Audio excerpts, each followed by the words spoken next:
ஆண்டவரே, ஒரு வார்த்தை சொல்லும், என் வாழ்வு நலமடையும்.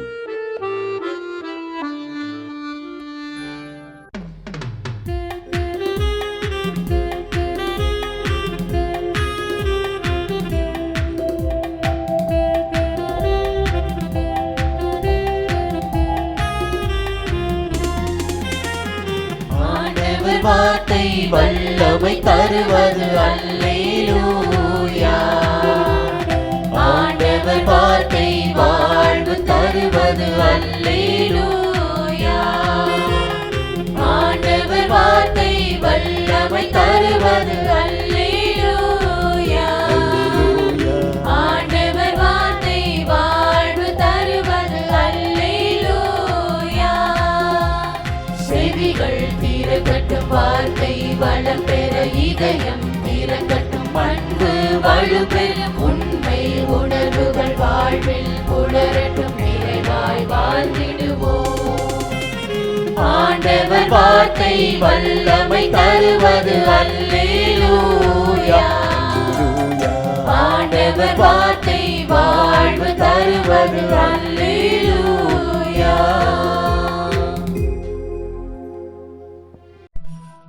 திருப்பாடல் 67. கடவுளே, எம்மீது இறங்கி எமக்கு ஆசி வழங்குவீராக. உம் திருமுக ஒளியை எம்மீது வீசுவீராக. அப்பொழுது உலகம் உமது வழியை அறிந்து கொள்ளும். பிற இனத்தார் அனைவரும் நீர் அருளும் மீட்பை உணர்ந்து கொள்வர். கடவுளே, மக்களினத்தார் உம்மை புகழ்வார்களாக. மக்கள் எல்லாரும் உம்மை போற்றுவார்களாக. வேற்று நாட்டினர் அக்களித்து மகிழ்ச்சியுடன் பாடிடுவராக. ஏனெனில் நீர் மக்களினங்களை நேர்மையுடன் ஆளுகின்றீர், உலகின் நாடுகளை வழிநடத்துகின்றீர். கடவுளே, மக்களினத்தார் உம்மை புகழ்வார்களாக. மக்கள் எல்லாரும் உம்மை போற்றுவார்களாக. நானிலம் தன் பலனை ஈந்தது. நம் கடவுள் நமக்கு ஆசி வழங்கினார். கடவுள் நமக்கு ஆசி வழங்குவாராக. உலகின் கடையெல்லை வரை வாழ்வோர் அவருக்கு அஞ்சுவராக. நோம்புன்னு சொன்னதும் நம்ம மனசுக்கு வர்றது என்ன? பட்டினியா இருக்கிறது இல்லையா? ஆனா உண்மையான நோம்புங்கிறது வெறும் பசியோட இருக்கிறது மட்டும்தானா? இல்ல அதுக்கு வேற ஏதாவது ஆழமான அர்த்தம் இருக்கா? வாங்க இன்னைக்கு இத பத்தி தான் ஆழமா பார்க்க போறோம். இந்த கேள்வி பார்க்கறதுக்கு ரொம்ப சாதாரணமா இருக்கலாம், ஆனா இதுக்குள்ளதான் ஒரு பெரிய ரகசியமே அடங்கி இருக்கு. இதுக்கான பதில தேடும்போது நோன்பை பத்தின நம்ம பார்வையே மொத்தமா மாறப்போகுது. பாருங்களேன், இந்த கேள்வியை நாம மட்டும் இன்னைக்கு கேட்கல, பல 100 வருஷத்துக்கு முன்னாடியே மக்கள் கடவுள்கிட்டயே நேரடியா கேட்டிருக்காங்க. நாங்க இவ்ளோ கஷ்டப்பட்டு எங்களை வருத்திக்கிட்டு விரதம் இருக்கோம், ஆனா நீங்க ஏன் எங்களை கண்டுக்கவே மாட்டேங்கிறீங்க அப்படின்னு ஒரு ஆதங்கத்தோடயே கேட்டிருக்காங்க. இதுக்கு கடவுள் கொடுத்த பதில் ரொம்பவே ஆச்சரியமானது. அவங்களுடைய வெளி வேஷத்துக்கும் உள்ளுக்குள்ள இருந்த உண்மையான நோக்கத்துக்கும் நடுவுல இருந்த பெரிய வித்தியாசத்தை அப்படியே சுட்டி காட்டுறாரு. அதாவது வெளியில பாக்குறதுக்கு நாணல் மாதிரி தலைய சாச்சு சாக்கு துணியை உடுத்திக்கிட்டு ரொம்ப பக்தரா காட்டிக்கிட்டாங்க. ஆனா அதே நேரத்துல அவங்களுடைய உண்மையான நோக்கம் என்னவா இருந்துச்சு? சொந்த லாபம், சண்டை, சச்சரவு, கொடுமை, இதெல்லாம். அப்போதான் கடவுள் ஒரு முக்கியமான கேள்வியை எழுப்புறாரு. ஏய், நான் விரும்புற நோன்பு இதுதான் நினைச்சுக்கிட்டு இருக்கியான்னு கேக்குறாரு. இந்த ஒரு கேள்வி அவங்க செஞ்சிட்டு இருந்த போலித்தனமான பக்திக்கு ஒரு பெரிய அடியா இருந்துச்சு. அப்போ அவர் விரும்புற உண்மையான நோன்பு எது? இங்கேதான் விஷயமே இருக்கு. கடவுள் சொல்ற உண்மையான நோன்புக்கான லிஸ்ட் இதுதான். நல்லா கவனிச்சு பாருங்க. இதுல எங்கேயுமே பட்னியா இருங்கன்னு சொல்லல.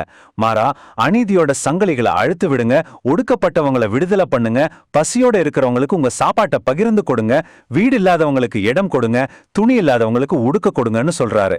இது எல்லாமே செயல்களை பத்தினது. இந்த மாதிரி உண்மையான அக்கறையோடு நீங்க செயல்படும் போது என்ன நடக்கும் தெரியுமா? அப்பொழுது உன் ஒளி விடியல் போல் எழும். அடடா, எவ்வளவு அழகான ஒரு வாக்குறுதி! அதாவது நீங்க மத்தவங்களுக்கு உதவியா ஒரு ஒளியா இருக்கும் போது உங்க வாழ்க்கையே பிரகாசமா மாறும். சரி, இப்போ ஒரு குழப்பம் வருது இல்லையா? உண்மையான நோன்புங்கிறது மத்தவங்களுக்கு நல்லது செய்யறது, நீதியா நடக்கிறதுனா, அப்போ இயேசுவோட சீடர்கள் ஏன் நோன்பு இருக்கல? மத்தேயு நற்செய்தியில வர்ற இந்த கேள்வி நம்ம புரிதலுக்கு இன்னும் ஒரு புது ஆழத்தை கொடுக்குது. இது கொஞ்சம் யோசிக்க வைக்குதில்ல? எதுக்கு இயேசு சொன்ன பதில் ரொம்ப சிம்பிள், ஆனா ரொம்ப ஆழமானது.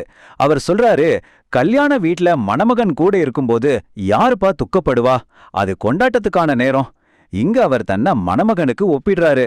அதாவது அவர் கூட இருக்கும்போது அதுவே ஒரு பெரிய சந்தோஷம், ஒரு கொண்டாட்டம். அங்க நோன்புக்கு வேலையே இல்ல. ஆனா அவர் அதோட நிறுத்தல. மணமக அவங்கள விட்டு பிரியும் போது அப்ப அவங்க நோன்பு இருப்பாங்கன்னு சொல்றாரு. இதுல இருந்து என்ன தெரியுது? நோன்புக்குன்னு ஒரு சரியான நேரமும் ஒரு சரியான காரணமும் இருக்கு. அது வெறும் சடங்கு இல்ல, ஒரு ஏக்கத்தோட ஒரு பிரிவோட வெளிப்பாடா இருக்கணும். சோ இப்ப நம்ம கிட்ட 2 முக்கியமான பாயிண்ட்ஸ் இருக்கு. ஒரு பக்கம் எசாயா புத்தகம் நோம்போட செயல் மேல கவனம் வைக்குது, அதாவது மத்தவங்களுக்கு நீதி செய்யறது. இன்னொரு பக்கம் மத்தேயு நற்செய்தி நோம்போட நேரம் பத்தி பேசுது, அதாவது ஏக்கத்தோட வெளிப்பாடு. இது ரெண்டும் சேரும்போதுதான் நமக்கு உண்மையான நோன்புக்கான முழுமையான ஒரு சித்திரம் கிடைக்குது. அப்போ உண்மையான நோன்புன்னா என்ன? சிம்பிளா சொல்லணும்னா அது சரியான நேரத்துல சரியான மனசோட செய்யற சரியான செயல். இது நம்மள நாமளே வருத்திக்கிறது மட்டும் இல்ல, மத்தவங்களுக்காக நம்மளே அர்ப்பணிக்கிறது. அதாவது சுய மறுப்புல இருந்து சுய தியாகத்துக்கு போறதுதான் உண்மையான ஆன்மீகம். இப்போ கடைசியா ஒரே ஒரு கேள்விதான், இத உங்ககிட்டே விட்டுட்டு போறேன். நீங்க செய்யற செயல்கள் அது சடங்குக்காகவா இல்ல உண்மையான சேவைக்காகவா? உங்களோட ஆன்மீக பயணம் வெறும் சம்பிரதாயமா இல்லாம அர்த்தமுள்ளதா இருக்கான்னு கொஞ்சம் யோசிச்சு பாருங்க. திருப்பாடல் 24. மண்ணுலகும் அதில் நிறைந்துள்ள அனைத்தும் ஆண்டவருடையவை.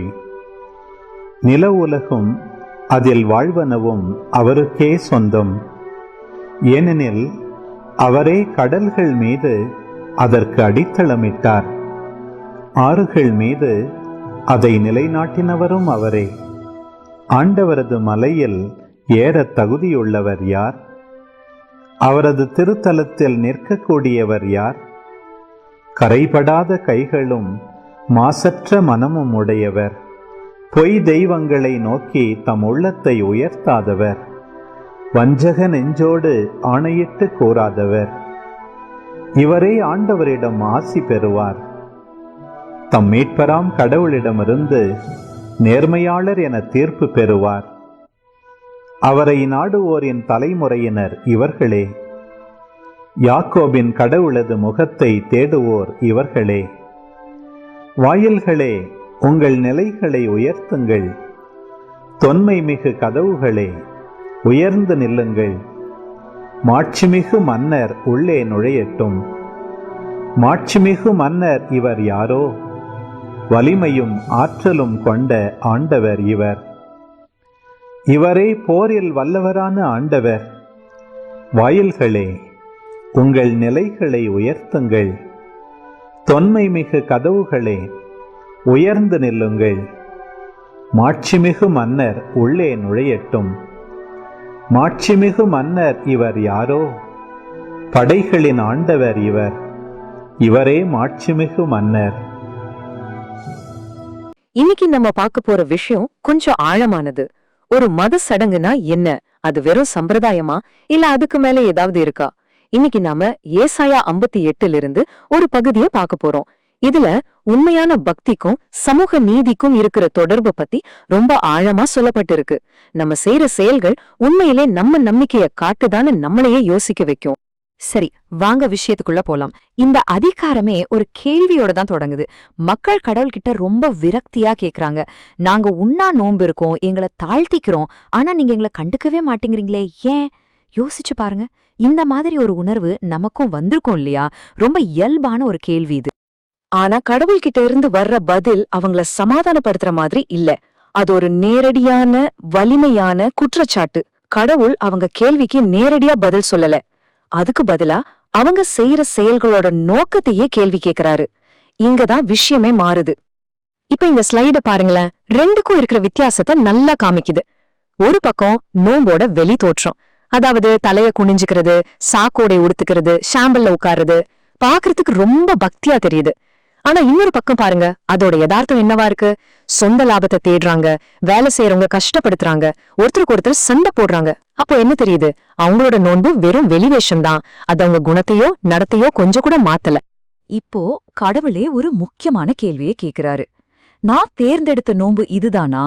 ஒரு மனுஷன் தன்னைத்தானே வருத்திக்கிற ஒரு நாள் தானா இது? இந்த ஒரு கேள்வி நோம்ப பத்தி அவங்க வச்சிருந்த மொத்த தாரணையும் அப்படியே உடைச்சு போடுது. விஷயம் வெறும் தனிப்பட்ட தியாகம் இல்லங்கறத ரொம்ப தெளிவா சொல்லுது. அப்போ வெறும் சடங்குகள் மட்டும் உண்மையான நோன்பு இல்லனா பின்ன எதுதான் உண்மையான நோன்பு?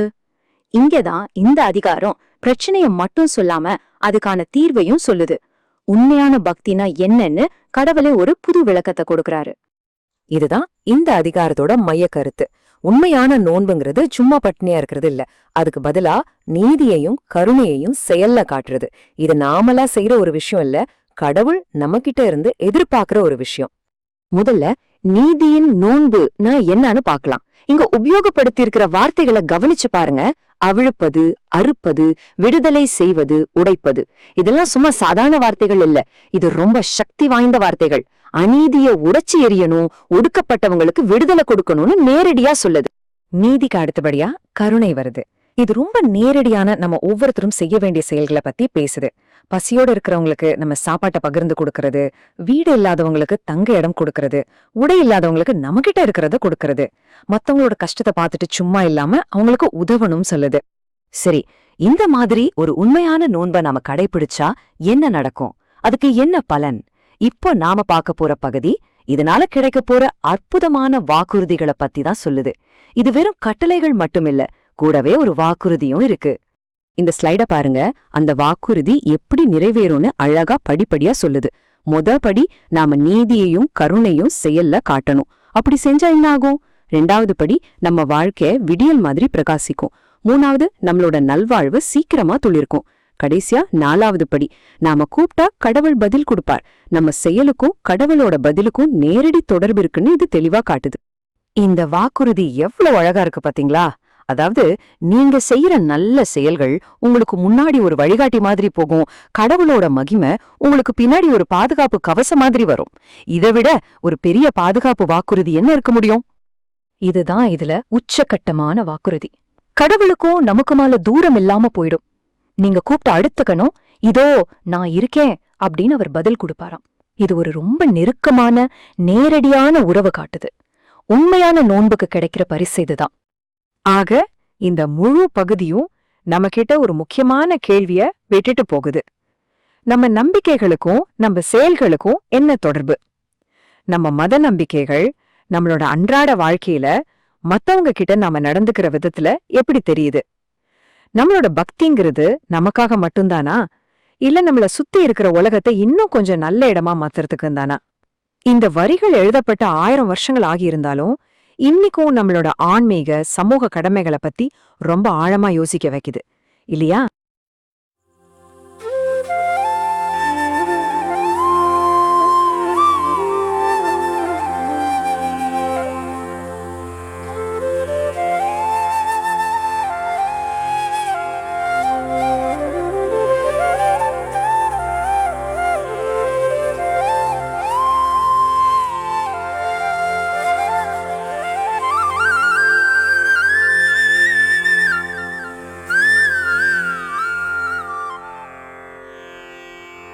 தந்தை, மகன், தூய ஆவியின் பெயராலே ஆமென். வானகத் தந்தையே இறைவா, உம்மை போற்றுகிறோம். இயேசுவே ஆண்டவரே, உம்மை போற்றுகிறோம். தூய ஆவியானவரே, உம்மை போற்றுகிறோம். மூவொரு இறைவா, உம்மை போற்றுகிறோம். அருள் நிறை மரியே, எங்கள் ஆண்டவரின் தாயே, உம்மை போற்றுகிறோம். எங்கள் வானக தந்தையே இறைவா, கடந்த இரவு முழுவதும் எங்களை காத்து கண்ணயரச் செய்த உமது அருள் அன்புக்காக நன்றி கூறுகிறோம். நீர் தந்த இந்த புதிய நாளுக்காக நன்றியோடு உம்மை போற்றுகிறோம். எங்கள் வாழ்வில் ஒரு நாளை கூட்டித் தந்தமைக்காக உமக்கு நன்றி கூறுகிறோம். எங்கள் இயேசுவே ஆண்டவரே, காலைதோறும் உமது அருளன்பால் இரக்கத்தால் எங்களை நிரப்புவதற்காக நன்றி கூறுகின்றோம். இந்த நாளில் நீர் எங்கள் மீட்பராகவும் ஆண்டவராகவும் நல்ல ஆயனாகவும் இருந்தருளுமாறு உம்மை வேண்டுகிறோம். இயேசுவே, இன்று எங்களோடு தங்கும். எங்களை எமது விருப்பப்படியன்று உமது திருவுளப்படியே வழிநடத்தும்.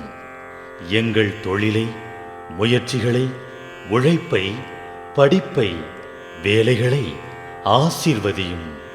தூய ஆவியானவரே, எங்கள் வழித்துணையாளரே, இன்று முழுவதும் எங்கள் ஞானமாய், ஆற்றலாய், சக்தியாய் இருந்தருளும். தீமைகளை வெல்ல இந்நாளில் எங்களுக்கு மன உறுதியை தாரும். எங்களை சந்திப்பவருக்கு அமைதியை, அன்பை, ஆறுதலை கொடுக்கும்படியாக எங்கள் உள்ளங்களையும் இல்லங்களையும் உமது தெய்வீக அமைதியால், அன்பால் நிரப்பியருளும். மூவொரு இறைவா, இந்த நாளையும் எங்களையும், எங்கள் எண்ணங்களையும், செயல்பாடுகளையும், பயணங்களையும் ஆசீர்வதியும். நாங்கள் சந்திக்கும் மனிதர்கள், எங்கள் குடும்பத்தார், உற்றார் உறவினர், எங்கள் நண்பர்கள் மற்றும் எல்லோருக்கும் துணையாயிருந்தருளும். மேலும் உடல் நலம் குன்றியோர், துயருறுவோர், கைவிடப்பட்டோர், தனிமையில் வாடுவோர், எளியோர், படிக்கும் மாணாக்கர்கள், ஆசிரிய பெருமக்கள், அரசு அலுவலர்கள், நாட்டு தலைவர்கள், விவசாயிகள், கடலில் பணிபுரிவோர், பிற தொழில் செய்வோர், துறவிகள், பங்கு தந்தையர், எங்கள் மறைமாவட்ட ஆயர், ஏனைய ஆயர்கள், திருத்தந்தை ஆகிய அனைவரையும் இக்காலை பொழுதில் உம் திருப்பாதம் ஒப்படைக்கின்றோம். அனைவரையும் ஆசீர்வதித்து பாதுகாத்து வழிநடத்தியருளும். அம்மா மரியே, எங்கள் ஆண்டவரின் தாயே, உம் கருணை மிகு அருட்பார்வை எனும் அடைக்கல கோட்டைக்குள்ளே இன்று முழுவதும் எங்கள் ஒவ்வொருவரையும் அரவணைத்து, எந்த சூழ்நிலையிலும் உம்மையும் உம் திருமகன் இயேசுவையும் விட்டு பிரியாதபடி எங்களை பாதுகாத்து வழிநடத்தி அருளும். எங்கள் நல்ல தந்தையே, கேட்டதெல்லாம் கிடைக்கும் என்ற தளராத உறுதியோடும் விசுவாசத்தோடும் எங்கள் அன்னையாம் மரியாளின் பரிந்துரையில் நம்பிக்கை வைத்து இந்த மன்றாட்டுக்களை எங்கள் ஆண்டவராகிய இயேசு கிறிஸ்து வழியாகவும் தூய ஆவியானவர் வழியாகவும் உம்மிடம் சமர்ப்பிக்கின்றோம். எங்கள் வானகத் தந்தையே, போற்றி போற்றி. எங்கள் ஆண்டவராகிய இயேசுவே, போற்றி போற்றி. தூய ஆவியானவரே, போற்றி போற்றி. மூவொரு இறைவா, போற்றி போற்றி என்று போற்றி மகிழும் எங்கள் இதயத்தை உமது தெய்வீக வல்லமையால் நிரப்பி இந்த நாள் முழுவதும் எங்களை பாதுகாத்து வழிநடத்தியருளும் எங்கள் நல்ல தந்தையே. ஆமென்.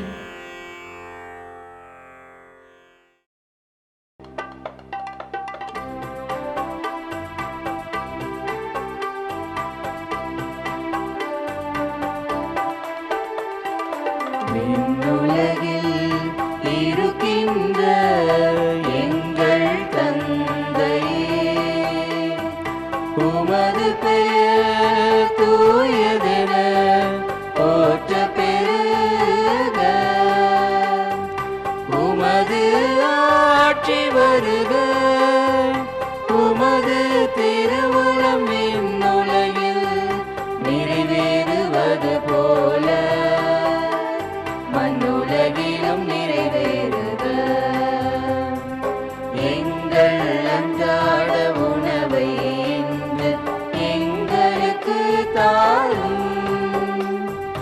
எங்களுக்கு எதிராக குற்றம் செய்வோரை நாங்கள் மன்னிப்பது போல எங்கள் குற்றங்களை மன்னியும்.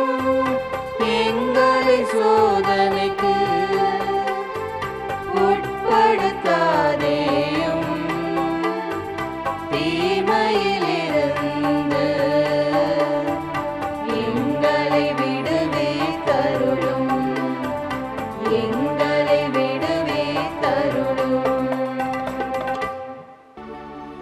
அருள் நிறைந்த மரியே வாழ்க, ஆண்டவரும் உடனே பெண்களுள் பேறு பெற்றாய் நீயே.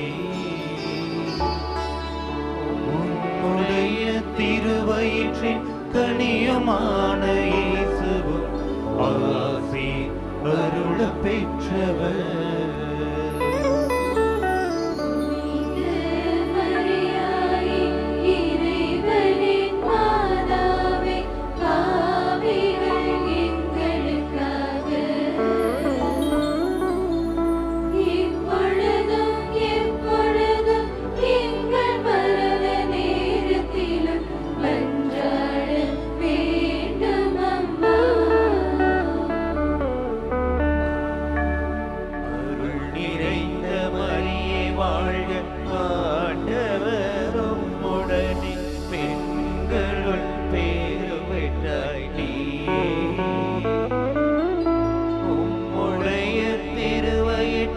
கனியுமான இயேசுவும் ஆசி அருள பெற்றவர்.